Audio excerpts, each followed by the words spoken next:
Mon collègue Diana Lopez nous a aidés à trouver les enfants, mais il a fallu aussi obtenir l'autorisation des parents pour participer. Bonjour. En premier lieu, je vais vous féliciter pour cette présentation si importante que vous avez faite. Vous avez placé l'exemple, vous avez donné un exemple dans le cas des Dominicains. Et moi, je pourrais dire que ce n'est pas dans le cas des Dominicains seulement. Et cette situation se présente dans le cas d'autres pays.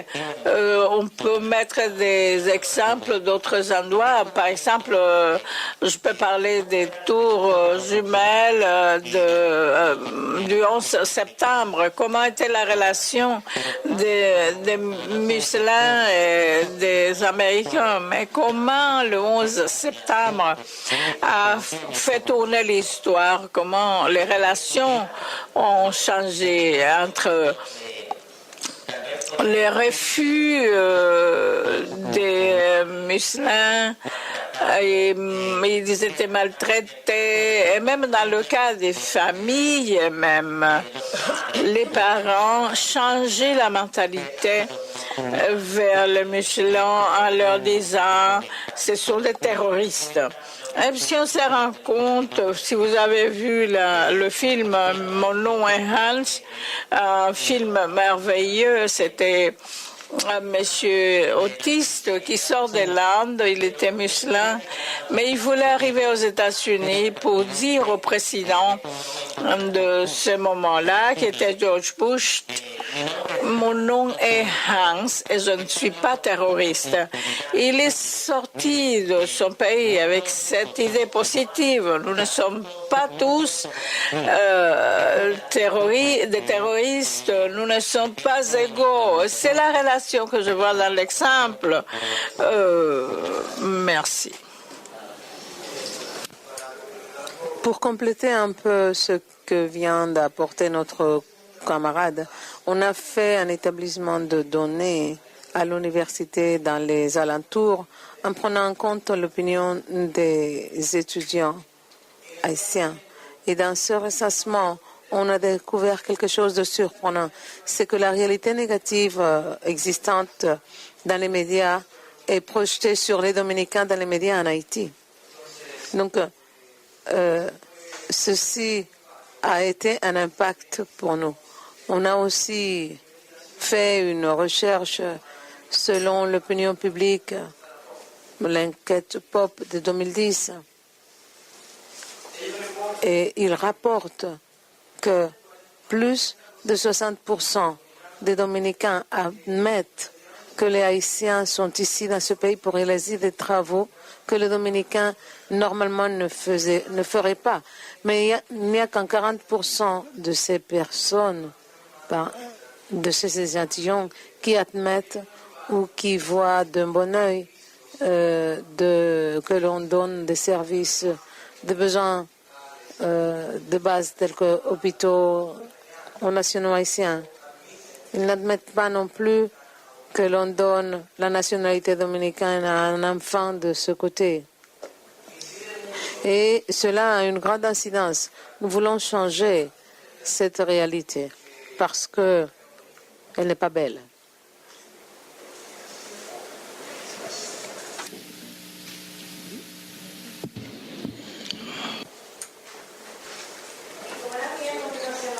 Pour continuer à ce que tu avais apporté sur les musulmans aux États-Unis, voilà que, après cette tragédie, à chaque fois qu'une nouvelle est publiée et qui fait allusion à des musulmans, il y a déjà un préjugé créé. Lorsqu'on va lire la nouvelle, on attend à ce qu'il y ait un acte terroriste derrière.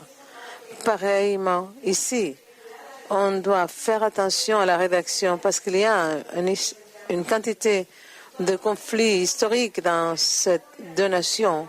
Et quand on voit une nouvelle négative et qu'elle apparaît rédigée telle que nous avons présentée, les préjugés vont sortir. Et c'est pour cela que les journalistes dominicains et haïtiens doivent faire attention à la rédaction, parce que les médias sont responsables des changements et ont une grande incidence dans la conscience de celui qui lit.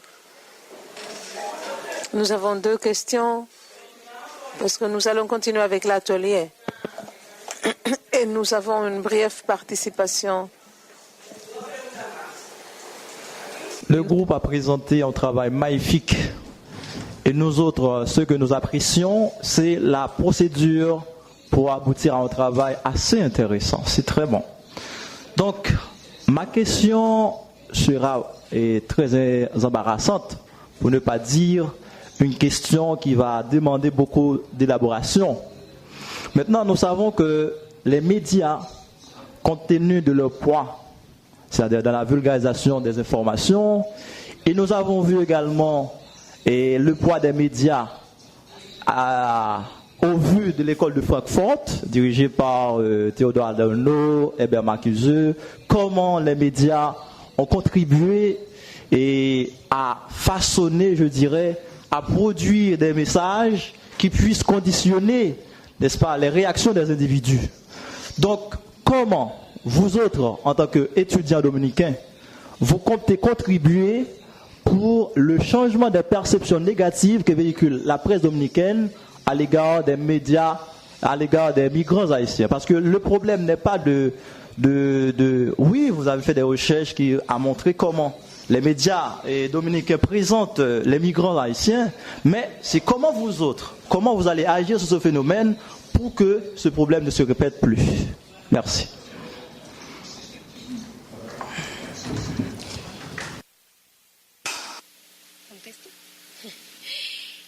Bueno, nosotros como comunicación social, on considère que ce qui est essentiel, c'est l'éducation.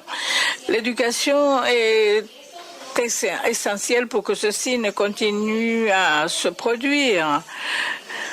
Je pense qu'il faut enseigner dans les salles de classe et que les contacts avec les Haïtiens doivent être positifs et pas négatifs. Dans notre université, il y a une grande quantité d'étudiants d'Haïti. On interagit très bien. Pourquoi ceci ne se reflète pas dans les nouvelles? On ne voit que les parties négatives. Mais pourquoi on ne montre pas que plus de 76% des étudiants étrangers qui arrivent à la République dominicaine sont d'Haïti? Des étudiants d'éducation supérieure. Donc l'éducation. Je considère que dans les écoles, dans les institutions, dans les universités, il faut favoriser ce traitement amiable, ces relations amiables entre les 2 pays. Je ne sais pas si j'ai répondu à la question.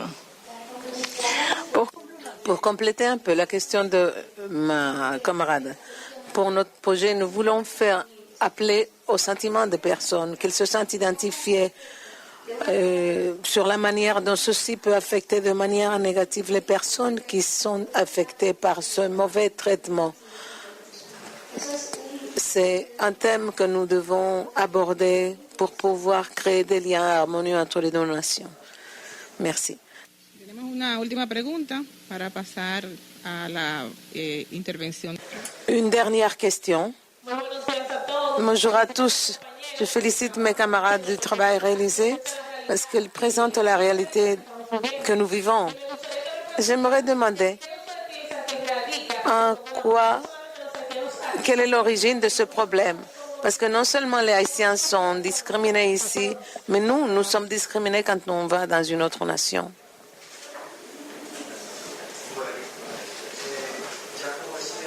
Tel que disait ma camarade Karina, dans cette question, l'éducation est un facteur essentiel.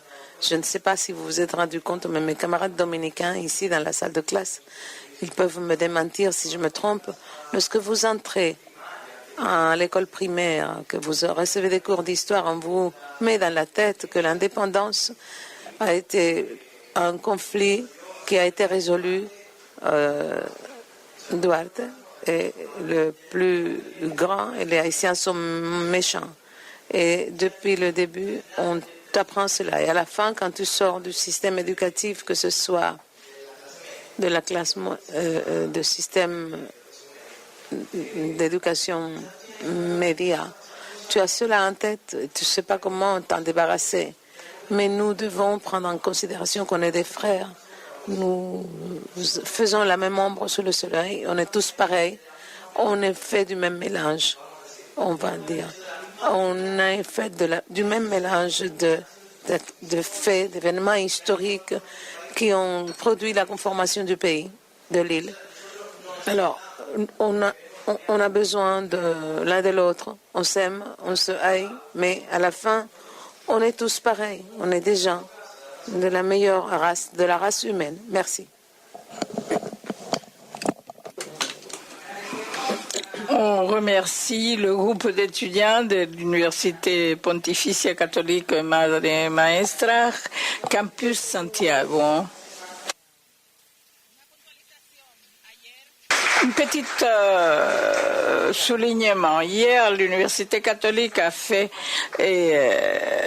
son exposition et ils veulent faire une petite ponctualisation. Notre collègue va faire quelques ponctualisations. On avait 1000 visites hier, aujourd'hui nous avons 1700. Je voulais dire à mes confrères haïtiens, leur rappeler, insister sur le fait que toute opinion que vous ayez, n'importe quelle recherche que vous faites et que vous souhaitez publier, le bloc espagnol multiculturel sans restriction va le publier pour vous. On vous attend.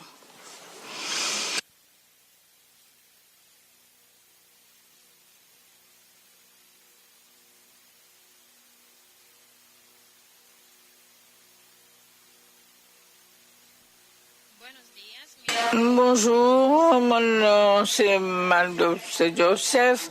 Je suis étudiante à l'Université catholique de Santo Domingo. Je vais vous parler un peu de notre blog.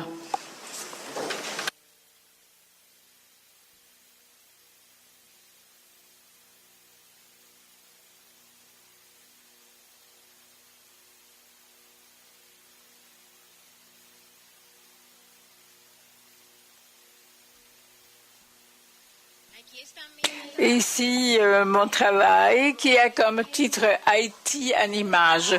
Dans ce travail, je place quelques images d'Haïti telles que les nouvelles inaugurations des hôpitaux qui ont été inaugurés après le tremblement de terre, le repas typique d'Haïti, ici le palais avant et après le tremblement de terre. Et ici, un parc industriel inauguré tout récemment.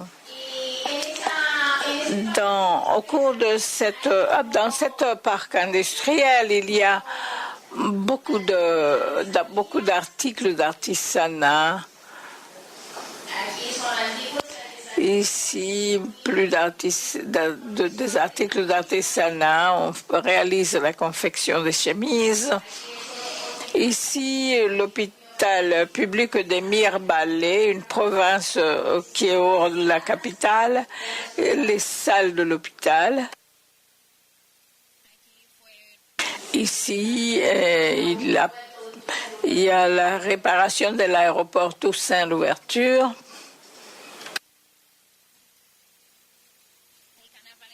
Le carnaval en Haïti, je souhaiterais que vous veniez en Haïti pour participer à ce carnaval. Il est très bon et on s'amuse beaucoup. Ici, on peut voir les images, quelques images.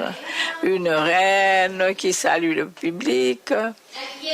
Ici, les repas haïtiens. Dans ce point-là, j'ai comme une idée de faire une foire ici qui est comme des repas haïtiens et dominicains aussi. J'aimerais bien que l'on fasse cette foire ici comme en Haïti pour que les Haïtiens puissent être familiarisés avec les repas dominicains et que vous vous ayez l'opportunité de voir un peu Haïti comme l'article de l'artisanat, que vous ayez la possibilité de les acheter. Il y a des vêtements ici qui sont faits avec le tissu Carabelle.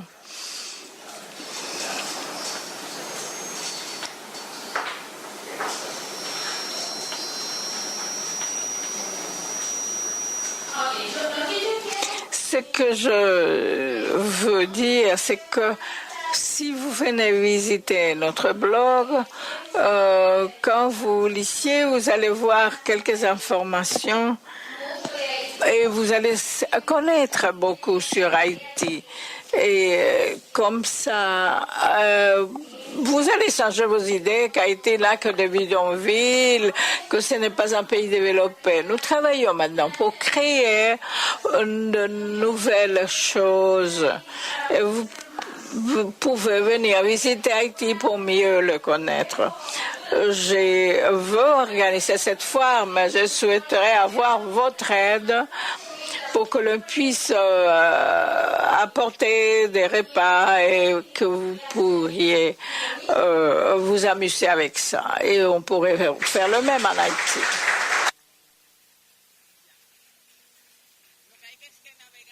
Ce qu'il faut faire, c'est de naviguer dans le blog, regarder la variété d'informations disponibles par rapport au thème haïtiano-dominicain. On va continuer avec l'atelier de Jane.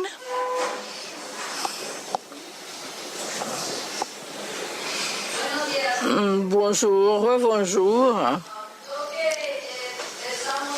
Ce qu'on l'on propose maintenant, c'est de passer 2h30 à travailler ensemble sur le journalisme de recherche. Je vais faire une petite présentation basée sur une feuille que vous avez tous, je pense. En espagnol et en français. Je vais faire une petite présentation et après on va diviser on va se diviser en 4 groupes. Maria Isabel va m'aider à faire la division pour assurer qu'il y ait un mélange non seulement haïtiano et dominicain, mais entre les facultés dominicaines. On va travailler en groupe et seul et après on va retourner à la salle. Puisque l'objectif c'est non seulement de travailler mais apprendre sur ce type de journalisme et apprendre les uns sur les autres et aider à partir des autres. Ok, voy a comenzar.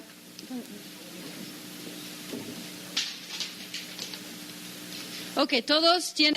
Vous avez tous cette feuille.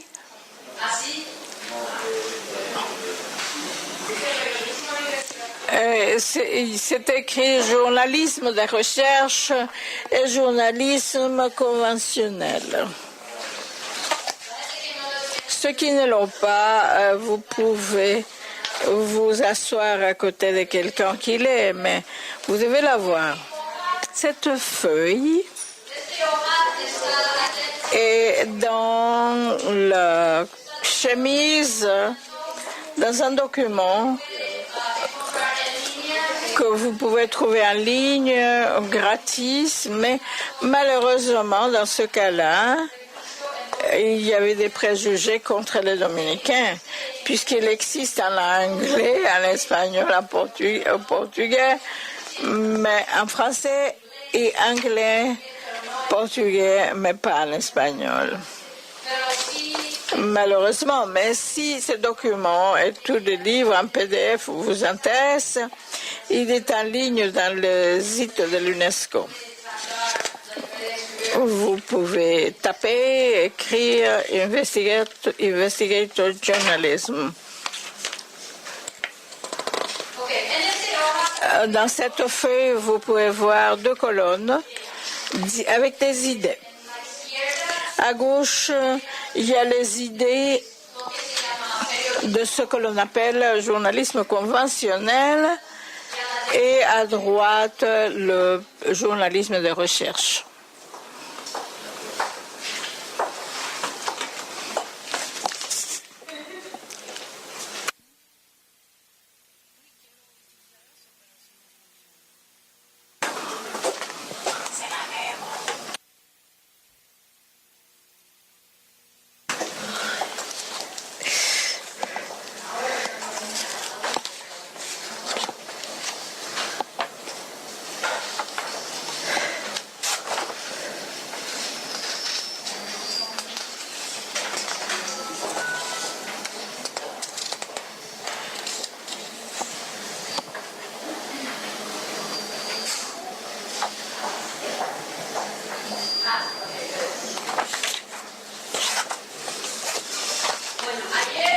Hier, au cours de présentation, et on avait commencé à parler sur les problèmes, sur les défis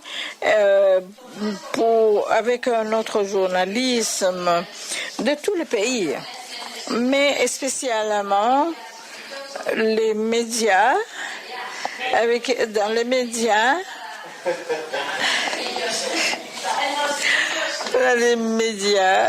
dans les grands médias. Des fois, nous sommes très dépendants des grandes agences internationales. Des fois, on n'a pas assez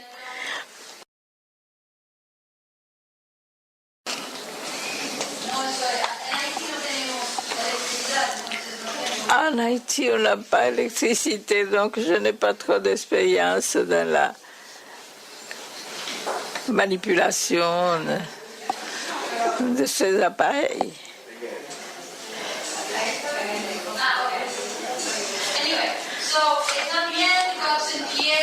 Et God Saint-Pierre disait qu'il faut changer le paradigme, qu'il faut redéfinir ce qu'est le journalisme. Pour moi, cette division est un peu cartésienne, un peu en noir et blanc, et il vaut mieux ne pas analyser des analogies qui ont à voir avec des couleurs. Mais dans ce cas-là, le noir est bon, le blanc est mauvais. Mais pour moi, comme pour beaucoup de gens, le journalisme de recherche n'est pas seulement Watergate aux États-Unis, non seulement des aspects secrets, parler avec de sources de sources anonymes au téléphone. Et ça fait partie du journalisme de recherche, mais en réalité, le journalisme de recherche n'est que du bon journalisme, c'est-à-dire où l'on fait toujours la vérification, où l'on cherche beaucoup de sources. Je crois qu'hier, Maria Isabel a parlé ou quelqu'un d'autre a parlé de 4 sources. Il faut toujours chercher et savoir et montrer aux autres, à votre public, le contexte politique, le contexte historique, et toujours vous devez être critique, vous devez avoir toujours une pensée critique. Il ne faut pas se fier de personne. Si la police dit quelque chose, ça va, la police l'a dit, mais ce n'est pas nécessairement la vérité. Donc, si le président, si le chef du syndicat, ou un étudiant, ou le syndicat d'infirmières, chaque personne, ou moi aussi, il faut vérifier tout ce que je dis, parce que chaque personne a son agenda, consciemment ou pas, mais chacun l'a. Donc, Ja. Entonces, alors, pour vous, étudiants, ce n'est pas quelque chose d'étrange, parce que le journalisme de recherche comme la méthode scientifique, où il y a des idées, tu fais des observations, après tu as des questions et tu veux savoir pourquoi il y a des préjugés dans les médias contre les Haïtiens, dans les médias dominicains contre les Haïtiens. Tu peux ensuite formuler des hypothèses, que ce soit dans les salles de rédaction. Il y a une pratique pour ne pas avoir la nationalité, par exemple aux États-Unis actuellement, dans les salles de rédaction, on ne peut pas dire la couleur d'une personne d'une personne que l'on pense a commis un crime. On ne peut le dire que si la couleur a quelque chose à voir avec le crime. Par exemple, ça a été un crime de racisme, mais à part cela, on ne peut pas utiliser la couleur. Alors, après l'hypothèse, on fait le lieu de l'expérimentation, le travail sur le terrain, la recherche, les observations, les interviews et ensuite, on doit trouver des conclusions. Mais comme vous pouvez voir sur cette feuille, dans le premier... Le deuxième problème, c'est que le travail ne termine jamais parce que lorsque tu écris l'histoire, mais l'histoire continue. Alors, si le reportage est apparu à la télévision, mais il va continuer. Le bon journaliste doit toujours, si vous voulez être un bon journaliste, vous devez toujours faire le suivi dans votre temps, parce que peut-être que les choses vont évoluer d'une manière ou d'une autre, et ça peut être un reportage de suivi. Je ne sais pas si c'est bien dit en espagnol. Avec cette feuille, nous allons faire un travail de groupe. Et je pense que chaque groupe va avoir un étudiant haïtien ou deux. Ils peuvent vous aider parce qu'ils l'ont déjà fait. Nous allons faire ce que j'appelle une radiographie. Nous allons faire deux radiographies, l'une positive et l'autre négative. Je vous expliquerai ce qu'est négatif avant. Je pense que vous avez tous un article qui s'appelle « Haïti a un nouveau président ». Il y avait une version en français. C'est hier qu'on a fait les photos. Les Haïtiens peuvent pour le moment voir le document du voisin. Elle parle en créole. ¿Ok? No vamos a trabajar sobre eso. Nous n'allons pas travailler sur cela. Je vais seulement poser un exemple. C'est pas grave.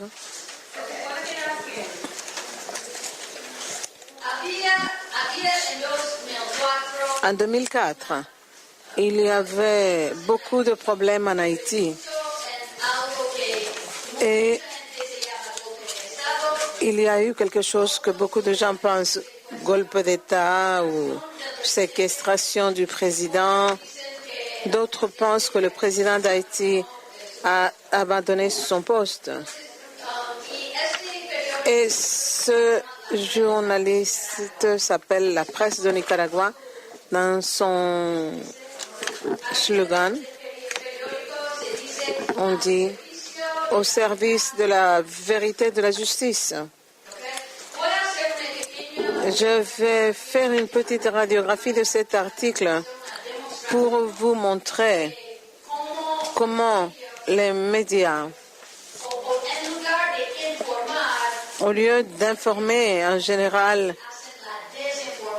font de la désinformation. De même qu'à l'école et dans nos livres d'histoire, ce que nous apprenons d'un pays à l'autre, ce que nous apprenons de vous aux États-Unis, c'est horrible, c'est un crime. C'est pareil entre Haïti et la République dominicaine, mais chaque jour dans nos journaux, il y a des exemples de ces informations qui font la contre-information. Mais, disons, je suis presque sûre que le journaliste n'était pas conscient de ce qu'elle était en train de faire. On peut voir